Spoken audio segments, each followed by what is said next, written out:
Hello everyone, welcome to CS Crux. The topic is learning agents in artificial intelligence. Learning agents कैसे काम करते हैं, कैसे बाकी इंटेलिजेंट एजेंट्स से डिफरेंट हैं, इस पूरी डिस्कशन को इस वीडियो में हमें कवर करना है। लर्निंग एजेंट्स के नाम से ही पता चल रहा है कि ये ऐसे एजेंट्स होते हैं जो सिर्फ अपनी इंस्ट्रक्शंस पर ही अमल नहीं कर रहे होते, बल्कि ये वक्त के साथ साथ अपने एक्शंस से, अपने एक्सपीरियंसेस से चीज़ों को लर्न करते हैं और अपनी परफॉर्मेंस को इंक्रीज करते हैं। इन अदर वर्ड्स हम ऐसा बोल सकते हैं कि ये अपनी गलतियों को टाइम के साथ साथ सुधारते हैं, अपने एक्शंस की बेस पर, अपने एक्सपीरियंसेस की बेस पर।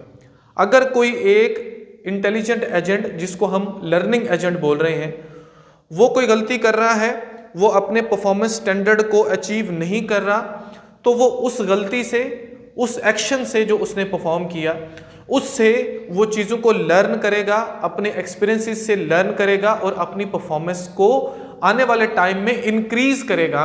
ऐसे एजेंट्स को लर्निंग एजेंट्स बोला जाता है।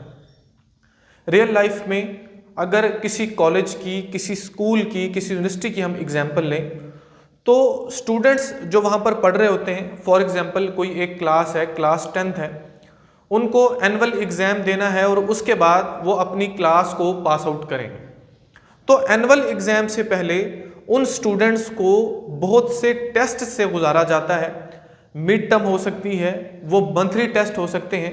बेसिकली वो स्टूडेंट्स उन टेस्ट से, जो वो टेस्ट देते हैं, वो सीखते हैं, वो अपनी गलतियों को सुधारते हैं। अगर वो एक टेस्ट देता है स्टूडेंट, उसको पता चलता है कि मैं बेसिकली इस पेपर में मेरे पास कोई ग्रामेटिकली जो मिस्टेक्स हैं वो ज़्यादा हो रही हैं, या अगर मैथ का पेपर है मैं वहाँ पर फार्मूलाज को भूल रहा हूँ, जो भी उनकी गलतियाँ होती हैं वो उन गलतियों से सीखते हैं, अपनी उन गलतियों को कम करते हैं, और एट द एंड जब वो एनुअल एग्ज़ाम पर वहाँ पर जो है वो अपेयर होते हैं, तो उन सभी गलतियों को वो ख़त्म करते हुए अपनी परफॉर्मेंस को इंक्रीज़ करते हैं और वो ग्रेड्स अचीव करते हैं जो उनको जो है वो पास करने के लिए जो है वो ज़रूरी होते हैं। तो ये सिंपल सा एग्जांपल है लर्निंग एजेंट का। लर्निंग एजेंट के 4 बेसिक कंपोनेंट्स हैं। उन कंपोनेंट्स को हमने 1 by 1 समझना है कि वो कौन कौन से कंपोनेंट हैं। सबसे पहले नंबर पर है परफॉर्मेंस एलिमेंट। इस डायग्राम में भी वो लिखे हुए हैं, चले मैं यहाँ पर अलग से भी लिख लेता हूँ। सबसे पहला है परफॉर्मेंस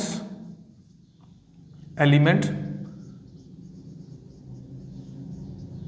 ये पहला कंपोनेंट है लर्निंग एजेंट का। परफॉर्मेंस एलिमेंट बेसिकली क्या करता है, इसके पास जो नॉलेज है, इसके पास जो रूल्स हैं, उनकी बेस पर ये कोई ना कोई डिसीजन लेता है और एक्शन परफॉर्म करता है। बेसिकली ये एक डूइंग पार्ट है लर्निंग एजेंट का। इसके पास जो नॉलेज है, इसके पास जो रूल्स हैं, और फर्दर जो ये सेंस कर रहा है इन्वायरमेंट से, उस नॉलेज, उस रूल और उस परसेप्शन की बेस पर ये कोई डिसीजन लेता है और इन्वायरमेंट पर एक्शन परफॉर्म करता है। इसको हम बोलते हैं परफॉर्मेंस एलिमेंट। इसके बाद दूसरे नंबर पर है जिसको बोलते हैं क्रिटिक, जो दूसरा कंपोनेंट है। अब क्रिटिक बेसिकली एक टीचर की तरह है, एक कोच की तरह। ये क्या करता है, अगर इंटेलिजेंट एजेंट, जिसको हम लर्निंग एजेंट बोल रहे हैं, इसने कोई एक्शन परफॉर्म किया, ये उसके एक्शन को मैच करता है परफॉर्मेंस स्टैंडर्ड के साथ, कि बेसिकली परफॉर्मेंस का स्टैंडर्ड क्या है। फॉर एग्जांपल अगर हम स्टूडेंट का ही एग्जांपल लें, तो उसको पास होने के लिए 33 मार्क्स चाहिए। तो इसने मैच किया परफॉर्मेंस स्टैंडर्ड के साथ उन एक्शंस को, उन एक्शंस की बेस पर जो रिजल्ट मिला, जो आउटकम्स आए, उसको ये क्या करता है, ये उनको मैच करता है। मैच करने के बाद ये डिसाइड करता है कि जो आउटकम्स मिली हैं वो पॉजिटिव हैं या नेगेटिव है। अगर वो पॉजिटिव है, अगर वो नेगेटिव है, तो वो क्या करेगा, वो इसका फीडबैक देगा। फीडबैक किसको देगा, नेक्स्ट कंपोनेंट को। नेक्स्ट कंपोनेंट कौन सा है, वो है लर्निंग एलिमेंट। ठीक है जी, लर्निंग एलिमेंट ये है जी थर्ड कंपोनेंट। अब सबसे पहले इसने कोई ना कोई एक्शन परफॉर्म किया एजेंट ने यूजिंग परफॉर्मेंस एलिमेंट, उसके बाद जो क्रिटिक था उसने उस एक्शन को कंपेयर किया, उसको मैच किया परफॉर्मेंस स्टैंडर्ड के साथ, और उसके बाद क्रिटिक ने क्या कर दिया, उसने लर्निंग एलिमेंट को फीडबैक दिया कि क्या ये जो एक्शन इस एजेंट ने परफॉर्म किया है, क्या उसका जो आउटकम मिला वो पॉजिटिव मिला या नेगेटिव मिला। फॉर एग्जाम्पल उसका जो आउटकम है वो नेगेटिव मिलता है या पॉजिटिव मिलता है, जो भी मिलता है। लर्निंग एलिमेंट बेसिकली इंटेलिजेंट का दिमाग है, इसको हम इंप्रूविंग पार्ट भी बोलते हैं। इसने क्या करना है, इसने वो जो इसको फीडबैक मिला उस फीडबैक की बेस पर जो परफॉर्मेंस एलिमेंट है इसके रूल्स में, इसके नॉलेज में अपडेशन करनी है। अगर कोई ना कोई गलती इससे परफॉर्म हुई, अगर नेगेटिव आउटकम्स मिली, तो नेक्स्ट टाइम उन एक्शंस को रिपीट नहीं किया जाए। जो रूल्स थे, जो नॉलेज थी, उसके अंदर इसने चेंजिंग करनी है, उसके अंदर अपडेशन करनी है कि जो गलतियां पिछली दफा आपने की, जो पिछली दफा आपने एक्शंस परफॉर्म किए, जिन असूलों की बेस के ऊपर आपने एक्शन परफॉर्म किया, उसको दोबारा से आपको रिपीट नहीं करना। ये क्या था, ये था थर्ड कंपोनेंट। और इसी तरह से चीज़ों पर कोई ना कोई एक्शन परफॉर्म किया जाता है। चीज़ों मतलब मैं इन्वायरमेंट को बोल रहा हूँ। इन्वायरमेंट पर कोई ना कोई एक्शन परफॉर्म करता है अपने नॉलेज, अपने रूल्स की बेस पर। जो क्रिटिक है वो उसका कोच है, वो उसका उस्ताद है, वो उसको जो है वो उसकी जो कारकर्दगी है, जो उसने इन्वायरमेंट पर एक्शन परफॉर्म किया एजेंट ने, वो उसको मैच करता है परफॉर्मेंस स्टैंडर्ड के साथ, और उसके बाद वो फीडबैक देता है किसको, लर्निंग एलिमेंट को। लर्निंग एलिमेंट उस फीडबैक की बेस के ऊपर फर्दर अमेंडमेंट्स करता है, फर्दर चेंजिंग्स करता है रूल्स में। जिन रूल्स की बेस के ऊपर डिसीजन लेकर परफॉर्मेंस एलिमेंट क्या करता है, कोई ना कोई एक्शन परफॉर्म करता है इन्वायरमेंट पर। तो ये तीन मेजर कंपोनेंट्स हैं, और जो चौथा कंपोनेंट है वो है प्रॉब्लम जनरेटर। अब जो प्रॉब्लम जनरेटर है इसको थोड़ा सा आपने समझना है।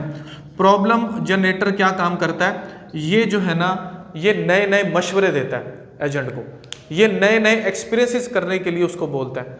ये बोलता है कि आप इस दफ़ा ये चीज़ जो है ये काम करके देखो, आप कुछ इस तरह से एक्शन परफॉर्म करो, हमेशा नहीं, कभी कभी। बेसिकली इसका मकसद ये होता है कि ये नए एक्सपीरियंसेस से कोई नई चीज़ों को लर्न करें, नई चीज़ों को सीखें और अपनी परफॉर्मेंस को इंक्रीज करें।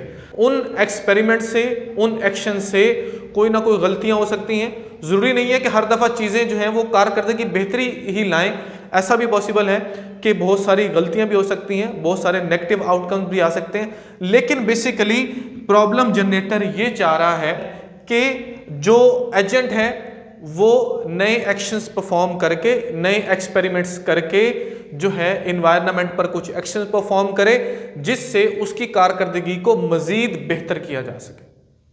अब इस पूरी कहानी को एक एग्जाम्पल के साथ हम समझते हैं। फॉर एग्जाम्पल मैं एक लर्निंग एजेंट का एग्जाम्पल लेता हूँ जो है चेस, जिसको हम उर्दू में शतरंज बोलते हैं।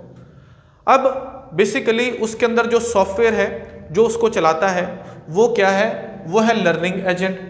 उसमें जो उसका एक डैशबोर्ड है, जो खिलाड़ी खेल रहे हैं वो उसका इन्वायरमेंट है।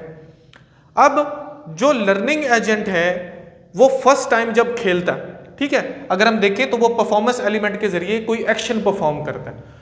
उसने जो भी चालें उसके पास थी, जो उसके पास रूल्स थे, उनकी बेस के ऊपर उसने अपनी चालें खेली, वो खेलता रहा। एट द एंड वो क्या हुआ जी, हार गया। जैसे ही वो एजेंट हारा, जो क्रिटिक था, क्रिटिक ने क्या किया, उसने उसको मैच किया, मतलब परफॉर्मेंस स्टैंडर्ड को। परफॉर्मेंस स्टैंडर्ड ये था कि उसको जीतना है, जबकि वो क्या हुआ, वो हार गया। उसने फीडबैक दिया किसको, लर्निंग एलिमेंट को। अब लर्निंग एलिमेंट ने क्या किया, उसने चेंजिंग की किसमें, परफॉर्मेंस एलिमेंट में। उसमें जो रूल्स हैं उसके नॉलेज में उसने अपडेशन की कि ये जो चालें उसने इस दफ़ा खेली हैं, अगली दफ़ा वो इनको इन सिचुएशंस में रिपीट नहीं करे, ताकि अगली दफ़ा वो नहीं हारे। तो उसने अपने आप को अपडेट किया।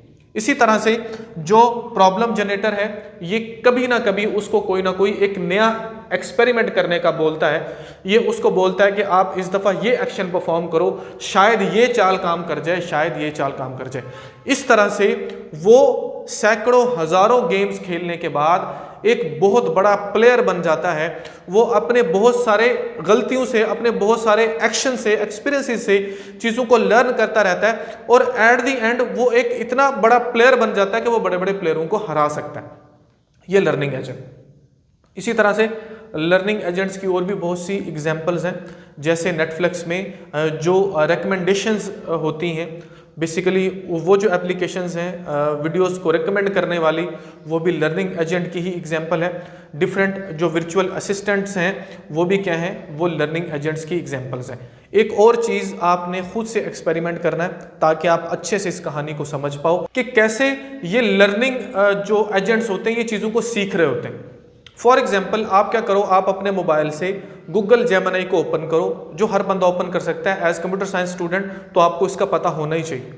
आप सिंपल क्या करो, उसको ओपन करने के बाद एक प्रॉम्प्ट लिखो कि मुझको एक क्लॉक का इमेज चाहिए, क्लॉक की तस्वीर चाहिए जिस पर टाइम हो 2:35। आप जैसे ही उसको ये प्रॉम्प्ट लिखकर सेंड करोगे तो जो इमेज वो आपको आउटपुट में देगा वो इमेज होगा किसी भी क्लॉक का जिस पर टाइम होगा 10:10। उसकी वजह ये है कि उसके नॉलेज में, उसके पास जो डाटा पड़ा हुआ है, वो बेसिकली डाटा भी गूगल से उठा रहा होता है, उसके पास जो डाटा पड़ा हुआ है वहां पर जितने भी क्लॉक्स हैं आमतौर पर उन क्लॉक्स पर जो टाइम होता है वो होता है 10:10। जितनी भी जो वॉचेस बनाने वाली कंपनीज हैं वो मोस्टली जब अपनी कोई एडवर्टाइजमेंट कर रही होती हैं या कहीं पर भी यूज़ कर रहे होते हैं, आप क्लॉक को जब देखते हो उस पर 10:10 होते हैं। बहुत सारे लोगों का कहना है कि वो एक जो है वो मतलब एक स्माइल की शेप बन रही होती है, इस वजह से वो ले रहे होते हैं, लेकिन मुझे इसमें कंफर्मेशन नहीं है कि वो क्यों होता है। तो आपने जब एक प्रॉम्प्ट दिया गूगल जेमिनी को तो उसने आपको पहली दफ़ा क्लॉक ऐसा देना जिसके ऊपर 10:10 होंगे।